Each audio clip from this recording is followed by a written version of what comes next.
بعد فأعوذ بالله السميع العليم من الشيطان الرجيم بسم الله الرحمن الرحيم اليوم أكملت لكم دينكم وأتممت عليكم نعمتي ورضيت لكم الإسلام دينا ومن يبتغ غير الإسلام دينا فلن يقبل منه وهو في الآخرة لمن الخاسرين وقال الله تبارك وتعالى إذا جاء نصر الله والفتح ورأيت الناس يدخلون في دين الله أفواجا فسبح بحمد ربك واستغفره إنه كان توابا صدق الله مولانا العلي العظيم وبلغنا رسوله النبي الكريم ونحن على ذلك لمن الشاهدين والشاكرين والحمد لله رب العالمين اللهم صل على محمد وعلى آل محمد كما صليت على إبراهيم وعلى آل إبراهيم إنك حميد مجيد اللهم بارك على محمد وعلى آل محمد كما باركت على إبراهيم وعلى آل إبراهيم إنك حميد مجيد. امام الانبیاء محبوب کبریا حضرت محمد مصطفیٰ صلی اللہ تعالی علیہ وسلم کی سیرت طیبہ کا وہ حصہ ذکر کیا تھا جہاں سے قرآن کریم کا نزول شروع ہوتا ہے، قرآن کریم کی ابتدا ہوتی ہے، اعلان نبوت کیا جاتا ہے۔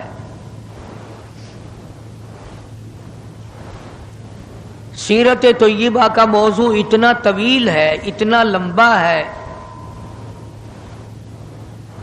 ہمارا اہل سنت والجماعت کا یہ عقیدہ ہے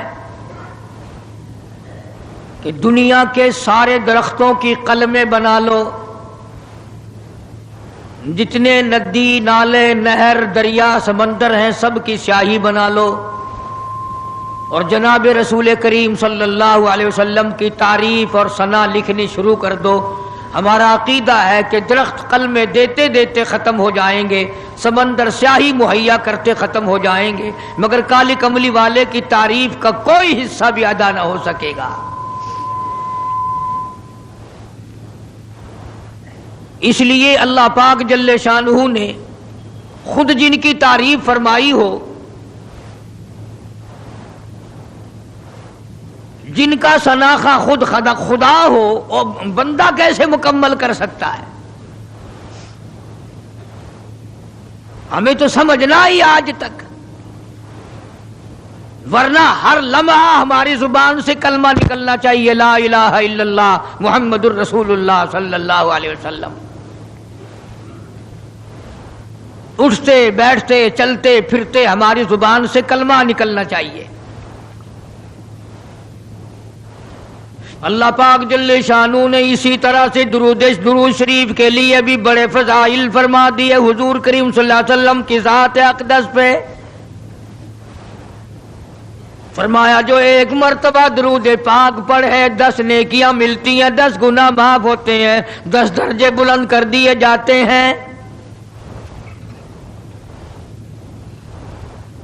اور یہاں تک فرمایا جو آدمی کالی کملی والے صلی اللہ تعالی علیہ وسلم کا نامی سنے، اس میں گرامی اپنی زبان پہ لائے، اگر سرکار کی ذات اقدس پہ درود پاک نہ پڑے، حدیث پاک میں آتا ہے وہ بڑا بد نصیب ہے، بڑا بدبخت ہے، بڑا بخیل ہے، جہنمی ہے۔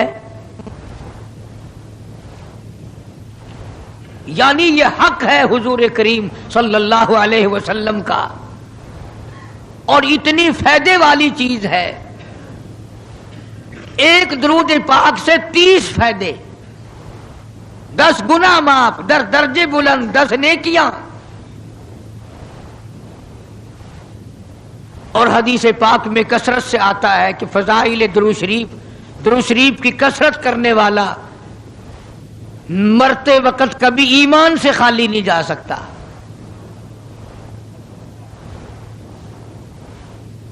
مگر آج ہمیں فرصت نہیں، اس لیے قرآن کریم نے ان چیزوں کا اعلان کر دیا۔ حجۃ الوداع کا زمانہ ہے، کالی کملی والے کا آخری حج ہے۔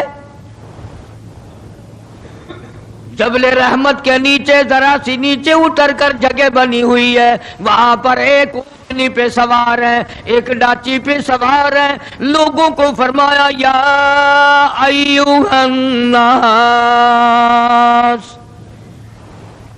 او لوگوں، او انسانوں، او آدمیوں، اللہ اور اس کے رسول کو ماننے والوں،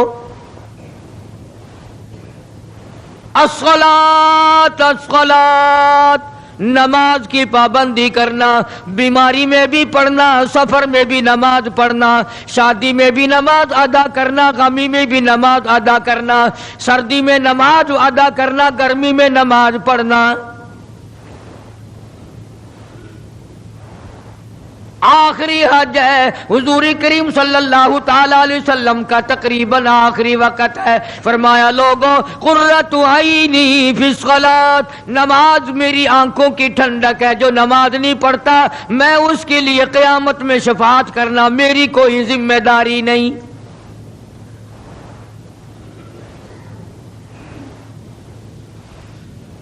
او ما ملکت ایمانہم، اور لوگوں اپنے ملازموں کا خیال کرنا، محتاجوں کا خیال کرنا، غریبوں کا خیال کرنا، مزدوروں کا خیال کرنا، معذوروں کا خیال کرنا، غریب پروری کرنا، لوگوں کے ساتھ ہمدردی والا برتاؤ کرنا۔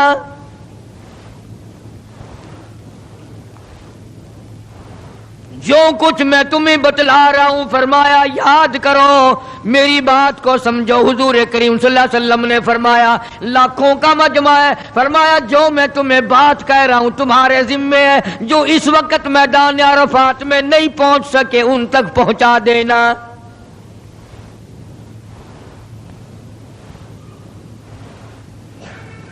ادھر آپ نے امت کو تبلیغ فرمائی، آخری خطبہ ہے حضور کریم صلی اللہ علیہ وسلم کا، آخری خطبہ، آخری وعد ہے، آخری نصیحتیں ہیں۔ ادھر قرآن کریم کی آخری آیت نازل ہو گئی، الیوم اکملت لکم دینکم واتممت علیکم نعمتی ورضیت لکم الاسلام دینا۔ کالی کملی والے، آج ہم نے تمہارا دین کامل کر دیا، اسلام مکمل ہو گیا۔ حضور کریم صلی اللہ تعالی علیہ وسلم نے ضروری چیزیں آخری خطبے میں ارشاد فرما دی۔ فرمایا لوگوں اپنی عزت کو بچانا، اپنی عزت کا خیال کرنا۔ 2 چیزوں کی ضمانت آج تم مجھے دے دو، ایک چیز کی ضمانت آج میں تمہیں دے دیتا ہوں، اپنی زبان کی اجازت دو، غلط نہیں استعمال کرو گے، اللہ رسول کے خلاف نہیں چلاؤ گے، اپنی نفسانی خواہشات کی ضمانت دو، اللہ اور اس کے رسول کے حکم کے خلاف نہیں برتو گے، نہیں چلاؤ گے۔ فرمایا والذی نفسی بیدی محمدا، او لوگوں اس مالک کائنات کی قسم میں جنت الفردوس کی تمہیں ضمانت دیتا ہوں۔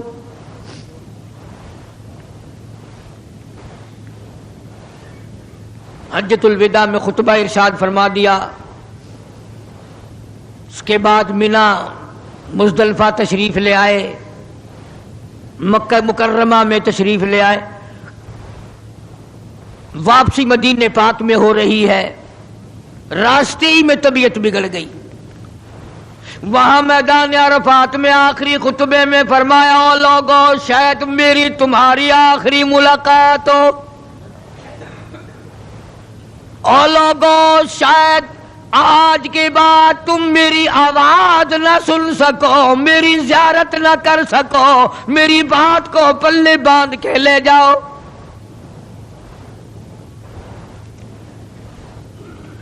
مدینہ طیبہ میں پہنچ گئے، راستے میں جو طبیعت بگڑی اور مزید خراب ہوتی چلی گئی، زیادہ پریشانی بڑھتی چلی گئی، یہاں تک کہ مدینہ پاک میں تشریف لے گئے تو مرض شدت اختیار کر گیا۔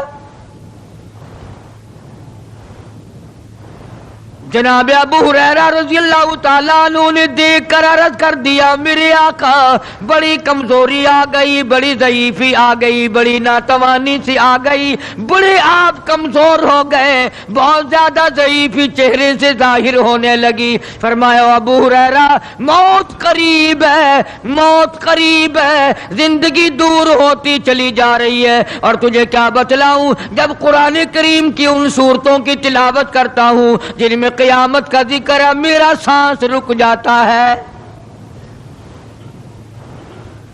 میرا سانس بگڑ جاتا ہے۔ ابو ہریرہ رضی اللہ تعالیٰ عنہ فرماتے ہیں میری آنکھ کھل گئی، پچھلی رات تھی، میں دربار رسالت میں چلا گیا، میں نے جا کے دیکھا حضور نے نماز کی نیت باندھی ہوئی ہے صلی اللہ علیہ وسلم، میں نے بھی ساتھ کھڑے ہو کر نیت باندھ لی۔ سورہ بقرہ 2.5 سپارے کی پوری سورت ہے۔ ابو ہریرہ کہتے ہیں پہلا سپارہ ختم ہو گیا، دوسرا سپارہ ختم ہو گیا، میں نے اندازہ لگایا کہ چلو سورت ختم کر کے تو رکوع فرمائیں گے، آل عمران شروع فرما دی، وہ 1.25 پارے کی ایک سورت ہے، پھر میں نے اندازہ لگایا کہ چلو اس سورت کے ختم ہونے پہ تو رکوع فرمائیں گے، سورت نساء شروع فرما دی، 5.25 پارے پڑھنے کے بعد جب رکوع فرمایا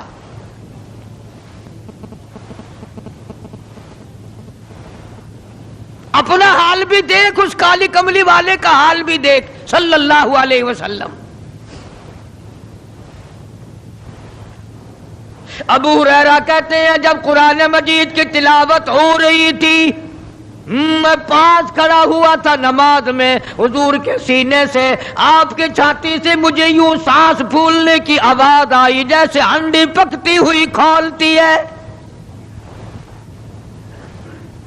سانس پھول گیا۔ قرآن کریم کی تلاوت کرتے کرتے طبیعت متاثر ہو رہی ہے۔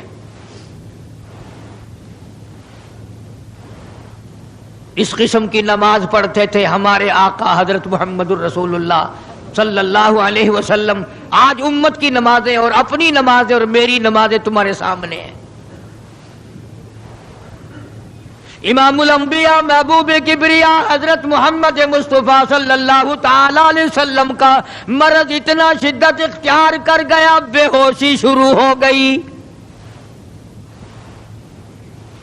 کبھی ہوش آ جاتا ہے، کبھی پھر بے ہوشی طاری ہو جاتی ہے، مرض بڑھتا چلا گیا۔ ایک روز نماز کا وقت آیا، جناب مدنی کریم صلی اللہ تعالی علیہ وسلم کے دیوانے، حضور کے پروانے، حضور کے شہدائی، حضور کے اوپر جان مال قربان کرنے والے، اولاد قربان کرنے والے، ساری زندگی قربان کرنے والے صحابہ کرام مسجد میں حیران ہیں آج نماز کیسے پڑھیں گے، سرکار موجود نہیں۔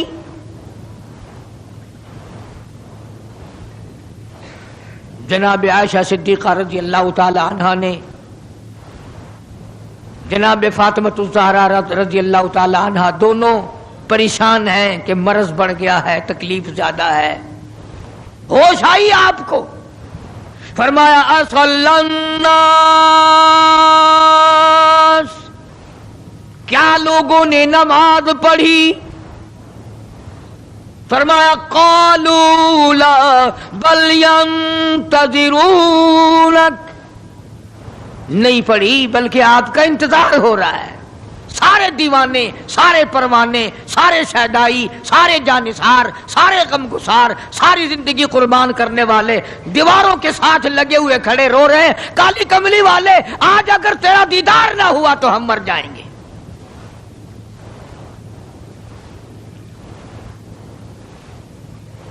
فرمایا مری ابا بکر ان یصلی الناس، عائشہ رضی اللہ تعالی عنہ ابو بکر کو میری طرف سے حکم دو میرے مصلی پہ کھڑا ہو کر نماز پڑھائے، میرے مصلی پہ کھڑے ہو کر نماز پڑھائے۔ حضرت عائشہ رضی اللہ تعالی عنہ نے عرض کر دیا میرے آقا میرا ابا تو کئی دن سے روتا پھرتا ہے، کئی دن سے رو رہا ہے۔ اذا جاء نصر اللہ کی صورت جب نازل ہوئی تو سارے صحابہ نے خوشی منائی، سارے مدینے نے خوشی منائی۔ اذا جاء نصر اللہ والفتح، اللہ کی حمایت آئے گی، نصرت آئے گی، تائید آئے گی، فتح آئے گی۔ ورأیت الناس یدخلون فی دین اللہ افواجا، تم دیکھو گے کہ فوج کی فوج اسلام میں داخل ہو رہی ہیں، لشکر کے لشکر اسلام میں داخل ہو رہے ہیں۔ ساری بات خوشی کی ہے۔ فسبح بحمد ربک، اور آپ میری تسبیح بیان کریں۔ بس یہ آیت سن کر ابو بکر کی چیخ نکل گئی۔ سارا مدینہ خوشیاں منا رہا ہے، سارا مدینہ خوشیوں میں ہے، سارے صحابہ خوشیاں منا رہے ہیں۔ عام لشکر اسلام میں داخل ہوں گے، ساری فوجی اسلام میں داخل ہو جائیں گی، لیکن ابو بکر صدیق کو لوگوں نے دیکھا اس کونے میں بیٹھا روتا ہے، گھر میں بیٹھا ہوا رو رہا ہے۔ کس نے پوچھا صدیق رضی اللہ تعالیٰ عنہ، سارے تو خوشیاں منا رہے ہیں، تو رو رہا ہے، تجھے کیا تکلیف پہنچی ہے؟ اذا جاء نصر اللہ کی صورت کے نزول کا پتہ نہیں چلا؟ جناب ابو بکر رضی اللہ تعالیٰ عنہ جو نبوت کا راز جانتے ہیں، مزاج شناس ہے نبوت کے، سب سے پہلا رفیق، سب سے پہلا ساتھی ابو بکر صدیق رضی اللہ تعالیٰ عنہ ہے۔ روتے روتے فرمانے لگے آؤ مدینے والوں، یار کی جدائی کا وقت آ گیا۔ حضور کریم صلی اللہ علیہ وسلم کی روانگی کا وقت آ گیا۔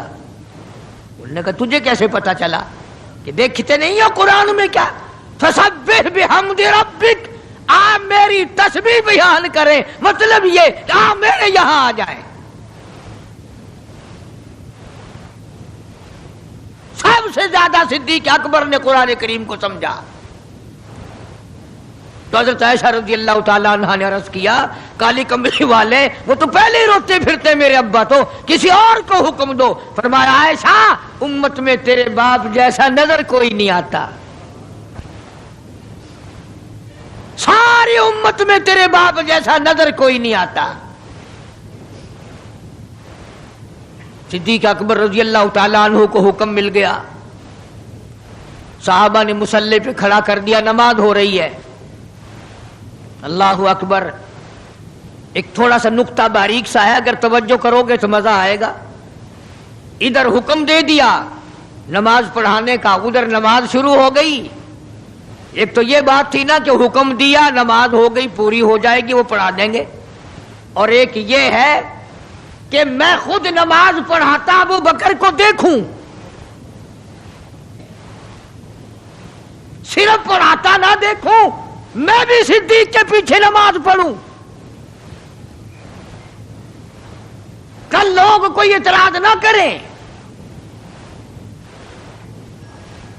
یہ ایک بڑی بات ہوتی ہے، پر مصلی پہ بھی خود کھڑا کرنا اور خود پیچھے آ کر کے نماز کی نیت باندھنا۔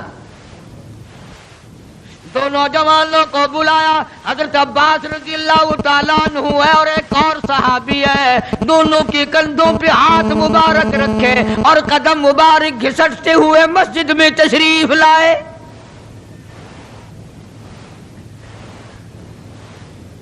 آپ اور میں تو تھوڑی سی تکلیف ہو جائے سب سے پہلا نزلہ نماز پہ پڑتا ہے، کھانا اچھا ہو جائے گا، ڈاکٹروں کا خرچ بڑھ جائے گا، اور گھر والوں کا دھیان بڑھ جائے گا، فکر بڑھ جائے گا، لیکن مرنے والا، بیمار پڑنے والا جو ہے نماز سے بے فکر. سب سے پہلے مسلمان نماز چھوڑتا ہے. اور میری بات لکھ کے لے جاؤ، لاکھوں کروڑوں میں سے 2-4 نمازی مرتے ہیں. بڑا خوش نصیب ہے وہ آدمی کہ دم نکل جائے پر نماز ایک بھی قضا نہ ہو، آخری وقت تک جس کی نماز قضا نہ ہو. حضور کریم صلی اللہ تعالی علیہ وسلم نے پیچھے آ کر کے نیت باندھ لی. ابو بکر کو احساس ہو گیا، پتہ چل گیا کہ صدیق اکبر کو معلوم ہو گیا. حضور میرے پیچھے تشریف لے آئے، نماز میں شامل ہو گئے. ابو بکر پیچھے ہٹنے لگے، مصلی چھوڑنے لگے. آپ نے فرمایا الزم مکانک، ٹھہرا رو وہی جہاں میں نے تجھے کھڑا کر دیا.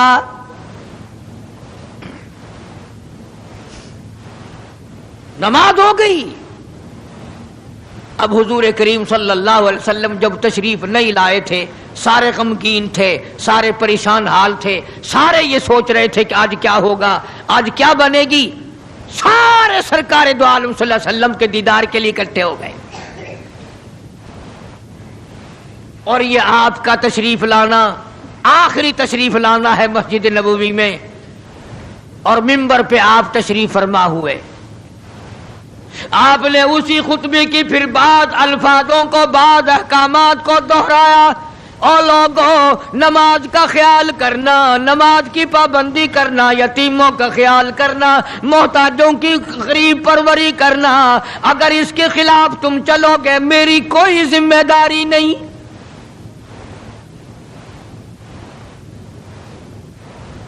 بیماری کی کیفیت کو دیکھ کر، چہرے کی کیفیت کو دیکھ کر صحابہ کرام رو رہے ہیں. سب کا دل اندر سے یہ کہتا ہے شاید آج آخری دیدار ہے، شاید آج آخری ملاقات ہے. ادھر خود اعلان فرما دیا، فرمایا لوگوں میری تمہاری شاید آخری ملاقات ہو، آج کی بعد زیارت نہ کر سکو گے. میری بات سن لو، میری بات اپنے دل میں لکھ لو، کلمہ قرآن کو اپنے ساتھ رکھنا. میں یہ قرآن کریم تمہارے سپرد امانت کے طور پہ کر رہا ہوں، کل قیامت میں تم سے واپس لے لوں گا. سارے صحابہ چاروں طرف سے اکٹھے ہیں، مجمع بنا ہوا ہے. ادھر منبر پہ تشریف فرمائے، خود ہی فرمانے لگی الوداع الوداع اے دوستو، اب جلد اتر جائیں گے ہم.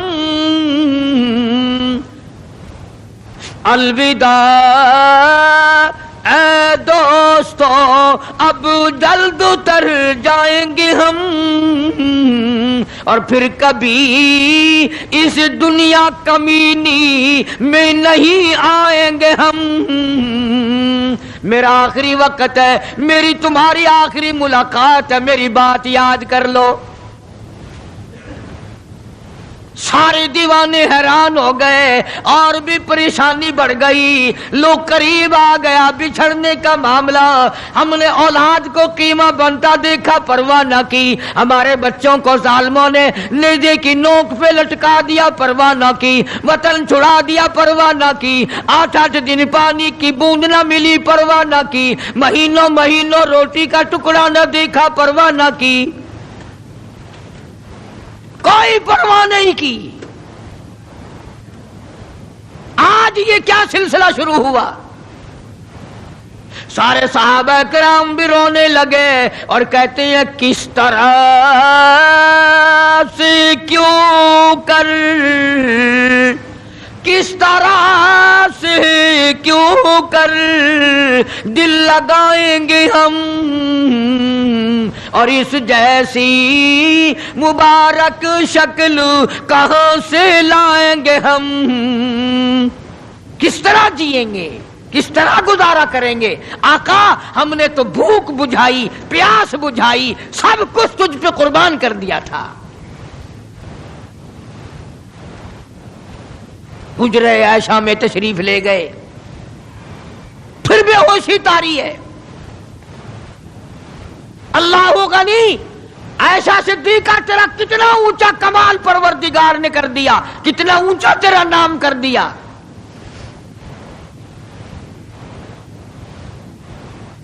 انصاف دیکھو نبی کا، پھر اپنے یہاں بھی میں بھی اور آپ بھی ہاتھ ماریں، ذرا کلیجے پہ ہاتھ رکھ کے سوچیں کہ آخر ہمارا کیا بنے گا۔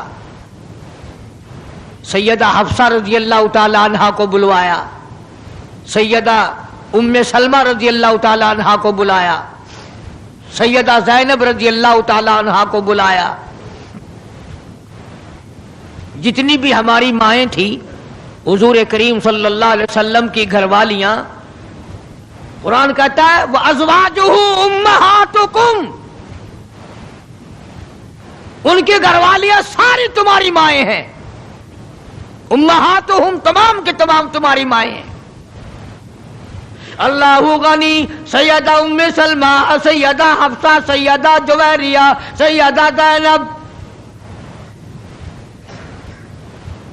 سیدہ صفیہ، سیدہ ام حبیبہ رضی اللہ تعالیٰ عنہما، ساری ہماری ماؤں کو جمع کر کے فرمایا تم تمام کے تمام مجھے اجازت دے دو، میں اپنا آخری دل، اپنے آخری بیماری کا دل عائشہ صدیقہ کے حجرے میں گزار لوں،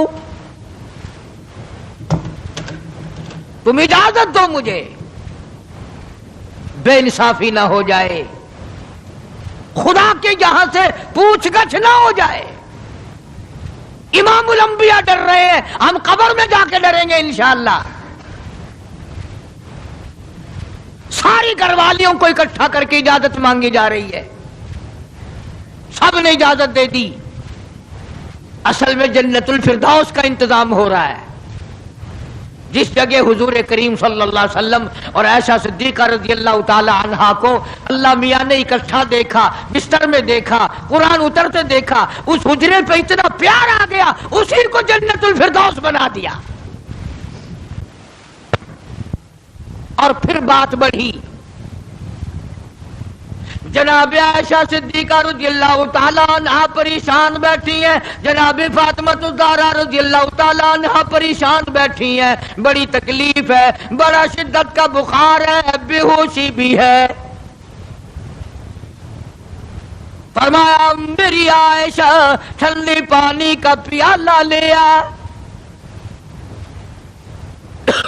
سمجھی میرے محبوب کو پیاس لگی ہوگی،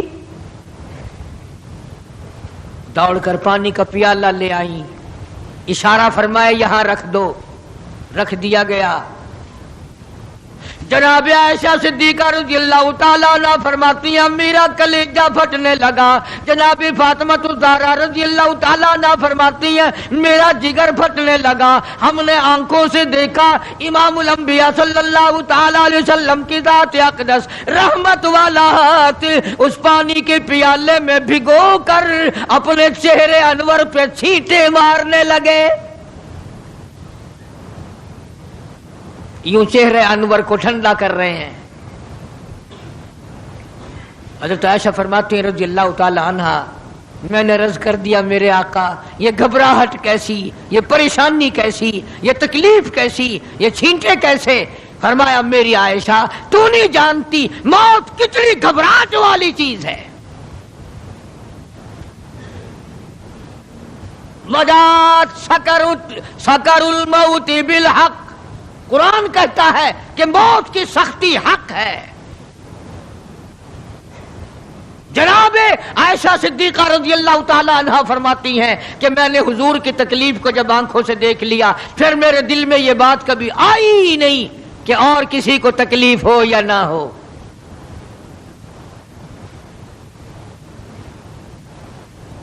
اور مقدر کی بازی ہے ساری، اللہ پاک جس کی تقدیر اس طرح سے بنا دے، کون ہے پیچھے ہٹانے والا؟ بالکل آخری وقت ہے۔ فرمایا عائشہ مسواک لا کے دے، مسواک لا کے دی گئی، فرمایا اپنے منہ میں چبا کے دے، اپنے منہ میں چبا کے دے، نرم کر کے دے۔ حضرت عائشہ صدیقہ رضی اللہ تعالی عنہا نے چبا دی، نرم کر دی اپنے منہ میں چبا کر۔ توجہ کرنا، یہ نہیں فرمایا کہ اسے اب دھو کے دے، حضرت عائشہ نے جو اپنے منہ میں مسواک چبائی تھی، کالی کملی والے نے اس مسواک کو یوں ہی اپنے منہ مبارک میں پھیر لیا، ثابت یہ کر دیا لوگوں عائشہ کو کچھ نہ کہنا، مجھے اتنی پیاری ہے، مجھے اتنی پیاری لگتی ہے کہ میں آخری وقت میں عائشہ کا لعاب اپنے منہ میں لے کے چلاؤں۔ آج لوگ 4 ورقے تاریخ کی کتاب کے پڑھ کر صحابہ کرام کے فیصلے شروع کر دیتے ہیں، اپنے ایمان کو بچاؤ۔ خبردار نبی کے گھر والوں کے بارے میں کبھی غلط خیال نہ کرنا۔ اس لیے قانون کی بات سنو، نبی جب قرآن کہتا وما ينطق عن الهوى ان هو الا وحی یوحی، نبی اللہ کی اجازت کے بغیر سانس نہیں لیتا، نبی اللہ کی اجازت کے بغیر ہاتھ کو حرکت نہیں دیتا، نبی اللہ کی اجازت کے بغیر قدم نہیں اٹھاتا، قدم نہیں رکھتا، تو نبی اللہ کی اجازت کے بغیر رشتے بھی نہیں کرتا۔ تمام دنیا کے رشتے ماں کرتی ہے، باپ کرتے ہیں، مامے کرتے ہیں، نانے کرتے ہیں، چچے کرتے ہیں، نبی کا رشتہ خدا کرتا ہے۔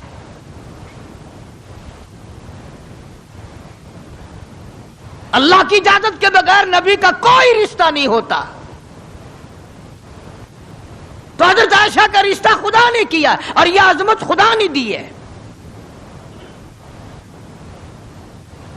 کہ آخری مرتبہ مسواک چبا کر کے دینا، ورنہ حضور کریم صلی اللہ علیہ وسلم کی بیٹی بھی تو یہیں پر موجود تھی۔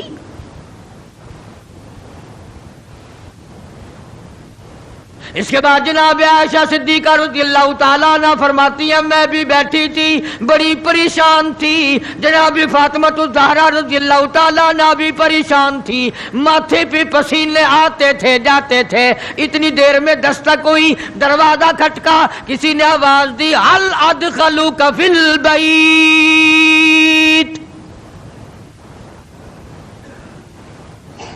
کیا مجھے گھر میں آنے کی اجازت ہے؟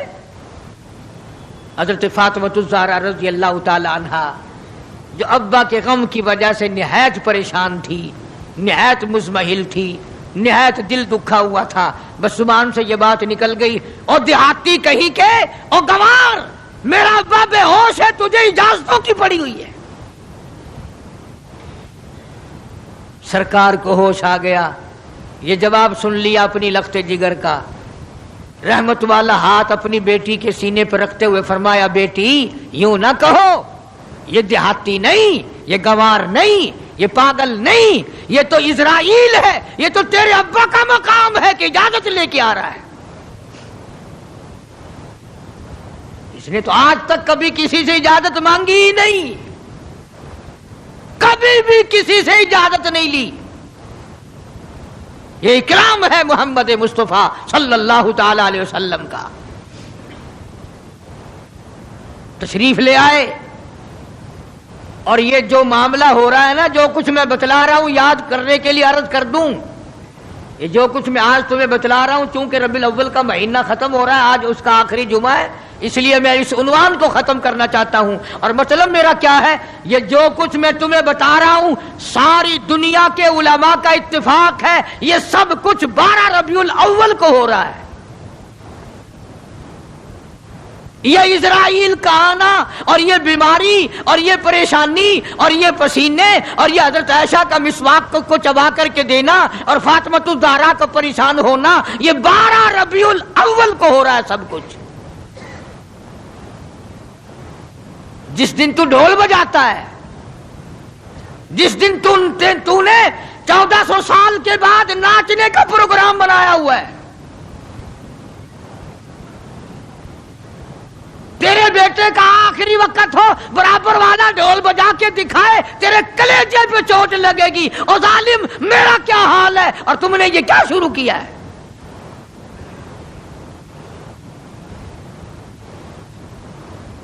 حضور کریم صلی اللہ علیہ وسلم نے فرمایا بیٹی انہیں کچھ نہ کہو، یہ تو وہ ہیں جو بچوں کو یتیم بنا دیں، یہ تو وہ ہیں جو سہاگ اجاڑ کے رکھ دیں، یہ وہ ہیں جو چلتے چلاتے ہنستے کھیلتے گھروں کو کی تباہی پھیر دیں، اسرائیل ہے۔ تشریف لے آئے، سلام پہنچایا، سیرت کی کتابوں میں ہے اللہ پاک کا سلام پہنچایا۔ میں حاضر ہو گیا ہوں، اجازت ہو؟ جی حاضر ہو، تشریف لے آؤ۔ ٹھیک ہے۔ اللہ میاں نے سلام پہنچایا، حضور کریم صلی اللہ علیہ وسلم نے سلام قبول فرمایا۔ سیرت کی ایک کتاب میں ہے کہ حضرت جبریل بھی ساتھ ساتھ تشریف لے آئے۔ کالی کملی والے اللہ پاک آپ کی مرضی کے مطابق پوچھنا چاہتے ہیں کہ جنت کے کون سے درجے میں مدار بنایا جائے؟ فرمایا جبریل تم میرا مزار جنت میں بنا دو گے، میرا بلال کہاں جائے گا؟ میرا سہیل کہاں جائے گا؟ میرا سلمان فارسی کہاں جائے گا؟ اور جن کے چمڑے ادھیڑ دیے گئے، جن کی آنکھیں نکال دی گئی، جن کو انگاروں پہ ساڑا جلایا گیا، جن کی پسلیاں توڑ دی گئی، وہ کہاں جائیں گے؟ یہاں بناؤ مدینے میں۔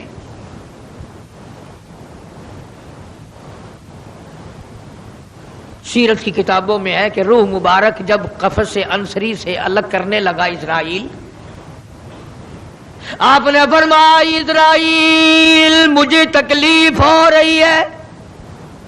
عرض کیا میری کیا مجال ہے میں آپ کو تکلیف دوں، میں آپ کو تکلیف پہنچاؤں، میری کیا جرت ہے، میری کیا مجال ہے؟ فرمایا تیرا تکلیف دینے کا کوئی پروگرام نہیں، ارادہ نہیں، جرت نہیں، اور مجھے اتنی تکلیف ہو رہی ہے ساری زندگی میں کبھی نہیں ہوئی۔ او اسرائیل، امت کے جن لوگوں کو تو تکلیف دے گا، عذاب دے گا، ان کا کیا حال بنے گا؟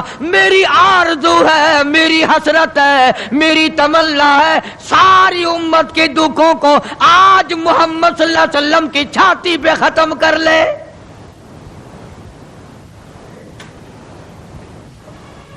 جو تکلیف تو نے ساری امت کو دینی ہے وہ آج میرے اوپر ختم کر لے۔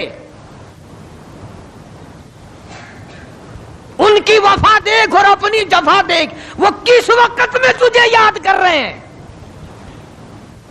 جبکہ روح مبارک جسم سے الگ ہو رہی ہے۔ ظالم آپ اور میں حضور صلی اللہ علیہ وسلم کو کوٹھی میں یاد نہیں کرتے، بنگلے میں یاد نہیں کرتے، ایئر کنڈیشن میں یاد نہیں کرتے، پنکھوں کے نیچے یاد نہیں کرتے، ٹھنڈی ہوا میں یاد نہیں کرتے، رات کو یاد نہیں کرتے، دن کو یاد نہیں کرتے، اور آقا امت کو کس وقت یاد فرما رہے ہیں صلی اللہ علیہ وسلم۔ ان کی وفا دیکھ، اپنی جفا دیکھ۔ تو سرکار کو شادی میں یاد نہیں کرتا کہ میرے نبی کا شادی کے موقع پہ کیا حکم ہے۔ کاروبار کرتے حضور کو یاد نہیں کرتا۔ کون سا وقت ہوگا ہمارے سنبھلنے کا؟ جناب فاطمہ الزہرا رضی اللہ تعالی عنہا کہتی ہیں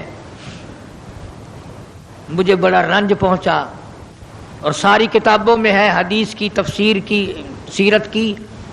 جناب فاطمہ الزہرا رضی اللہ تعالی عنہا حضور کریم صلی اللہ علیہ وسلم کے وصال کے بعد 6 مہینے زندہ رہیں۔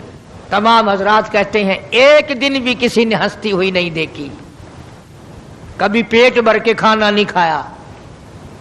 اکثر رویا کرتی تھی او مدینے والوں تم نے میرے ابا کی قبر پہ کن ہاتھوں سے مٹی ڈالی؟ اور امت کے ساتھ اور سلوک روا رکھنے والی، محبت والی بات ایک اور چیز لکھی سیرت کی کتابوں میں۔ فرماتے ہیں کہ جب آپ کو حضرت عائشہ فرماتی ہیں کہ آواز پست ہو گئی، بالکل آواز نکلنی بند ہو گئی، سانس ختم ہو رہا تھا۔ توجہ گئی، سانس ختم ہو رہے تھے، آواز بالکل پست ہو رہی تھی۔ حضرت عائشہ فرماتی ہیں کہ لب حرکت کرتے تھے، لب مبارک حرکت کرتے تھے۔ حضرت عائشہ فرماتی ہیں کہ میں نے یوں کان لگا دیا لبوں کے قریب کہ کیا فرما رہے ہیں۔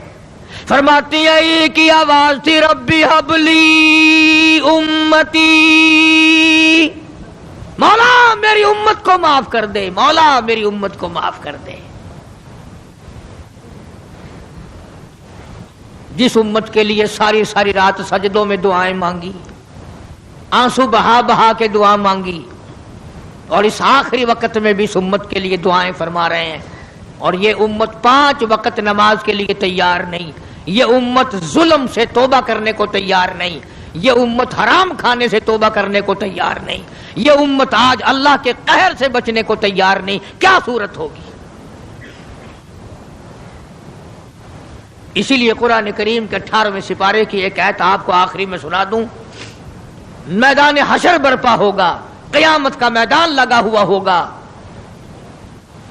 جناب مدنی کریم صلی اللہ تعالی علیہ وسلم تشریف لائیں گے اور فرمائیں گے وقال الرسول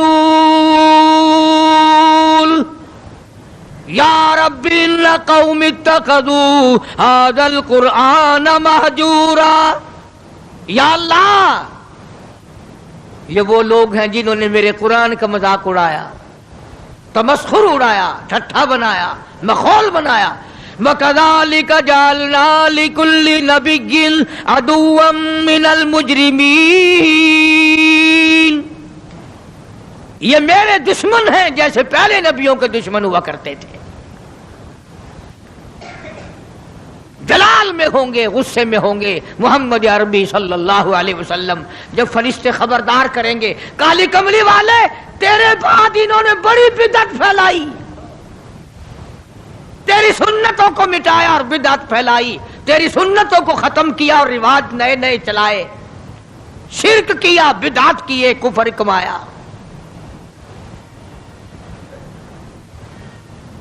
آج ہم یہ نہیں سوچ پاتے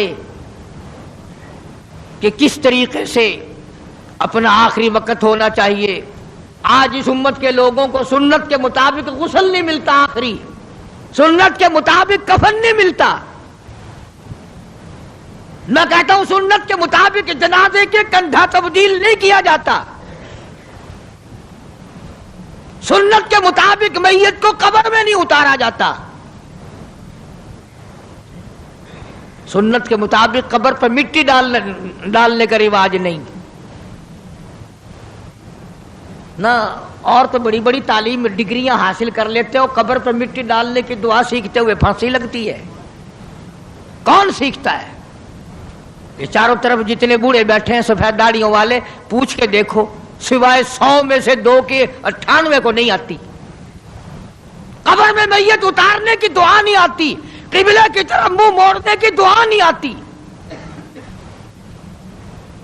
اور انشاءاللہ آج کل تو ضرورت بھی نہیں، کیوں؟ جنت ہمارے باپ دادا کی، چھلانگ لگائیں گے اور پہنچ جائیں گے۔ اس لیے میں یہ بات عرض کر رہا ہوں دکھ کے ساتھ کہ آپ دین کو سیکھتے نہیں، آپ دین کے قریب نہیں آتے۔ آپ محمد عربی صلی اللہ علیہ وسلم کے اگر عاشق ہیں، محبت کرنے والے ہیں، پروانے ہیں، دیوانے ہیں، آؤ پھر یار کی ہر ادا پر جان دو، پھر اس کو سیکھو، پھر اس پہ عمل کرو، تاکہ ساری زندگی سنتوں پہ عمل کرتے کرتے گزر جائے۔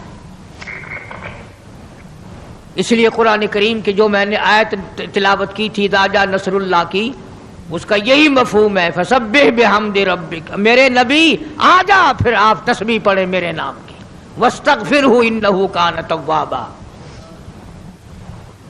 اس لیے ہمیں بھی ہر وقت یہ کوشش کرنی چاہیے کہ قرآن کریم کی تلاوت کی عادت بنا لیں، درود شریف کی عادت بنا لیں، لا الہ الا اللہ، لا الہ الا اللہ محمد الرسول اللہ، اس کی عادت بنا لیں، سبحان اللہ والحمد للہ ولا الہ الا اللہ واللہ اکبر ولا حول ولا قوت الا باللہ العلی العظیم، اس کی عادت بنا لیں۔ آؤ اس کا فائدہ بتاؤں، حدیث پاک میں آتا ہے جب زبان پہ ذکر ہوتا ہے، اللہ کا نام ہوتا ہے اور آدمی قدم رکھتا ہے، زمین کہتی ہے او پیارے تیرے یہ قدم مجھے کب تک نصیب، کتنے دنوں کے بعد ملے، زبان تیری ہو اور ذکر میرے اللہ کا ہو، قدم تیرا ہو اور جسم میرا ہو۔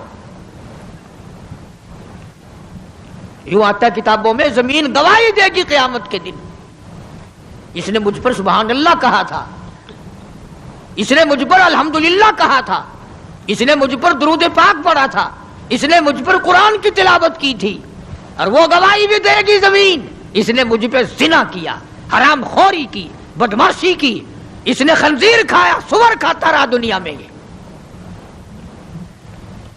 ساری چیزوں کی زمین گواہی دے گی۔ یہ دیواریں، یہ کھڑکیاں، یہ روشن دان، یہ چھت سب گواہی دیں گے چگلی کی، غیبت کرنے کی، بدکاری کی، تمام چیزوں کی۔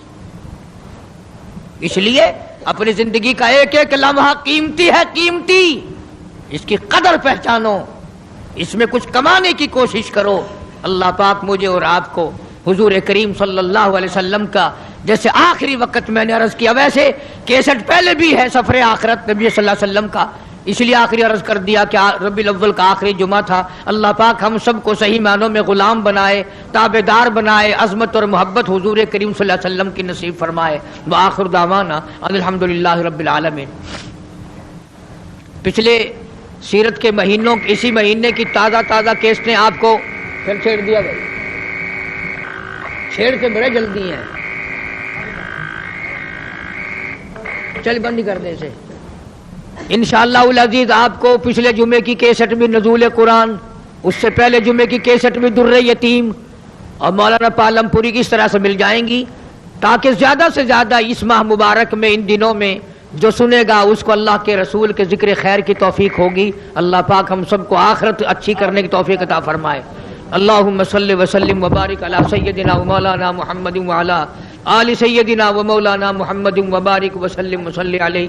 یا اللہ سب بیماروں کو شفا عطا فرما۔ حافظ عبید اللہ کے والد کراچی میں بہت میرے خدمت گزار رہے، تکلیف میں تھے، اللہ پاک شفا کاملہ عاجلہ مستمر عطا فرما۔ یا اللہ جتنے بھی پریشان حال ہیں سب کی پریشانیوں کو دور فرما، سب کی مشکلوں کو آسان فرما، سب کی تلخیوں کو راحتوں سے تبدیل فرما۔ مستری نظام الدین ہے شجاع آباد کا، اللہ پاک اس کو صحت کاملہ عطا فرمائے اور تمام مسلمانوں کی پریشانیوں کو دور فرما۔ کوئی ساتھی ہے، اس نے بتایا کہ اس کے بھائی کے بازو میں تکلیف ہے، اللہ پاک صحت کاملہ عطا فرمائے۔ یا اللہ چھوٹوں کو، بڑوں کو، امیروں کو، غریبوں کو، سب کو تندرستی عطا فرما، خیر و برکت عطا فرما، روزی رزق میں، کاروبار میں، فصل میں برکت عطا فرما۔ یا اللہ رحمت کی بارش عطا فرما۔ جن جن لوگوں نے مسجد کی خدمت کی ہے، ہمیشہ کرتے ہیں، یا اللہ ان کے تمام تر کاروبار میں خیر و برکت عطا فرما اور اخلاص عطا فرما۔ اللہ تعالیٰ اس کی پریشانیوں کو دور فرمائے اور تمام مشکلوں کو آسان فرما۔ ربنا آتنا فی الدنیا حسنۃ وفی الآخرۃ حسنۃ وقنا عذاب النار۔ مولا ہم سب کے والدین کی مغفرت فرما، آباء و اجداد کی بخشش فرما، سارے خدمت گزاروں کی بخشش فرما، مولا ساری امت کی مغفرت فرما، ساری مخلوق پہ اپنا کرم اور فضل فرما۔ الہ العالمین سارے ملک پاکستان پہ فضل فرما، حفاظت فرما، رحمت کی بارش عطا فرما۔ ربنا لا تزغ قلوبنا بعد إذ هديتنا وهب لنا من لدنك رحمة إنك أنت الوهاب۔ صلی اللہ علی حبیبہ محمد وآلہ وصحبہ اجمعین برحمتک۔